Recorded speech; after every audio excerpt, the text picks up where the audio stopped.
Hello! In front of me I've got NUBIA Red Magic 7S. In this video I'll show you how to add different types of cards to Google Wallet.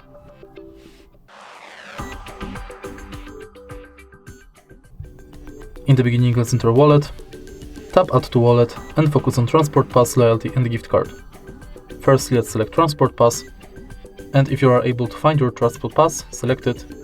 You'll be redirected to a website where you have to finish the inside form.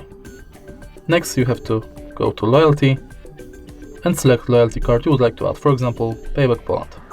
You can scan your card or enter member ID manually, tap Add to Wallet and it's done. Now let's go back.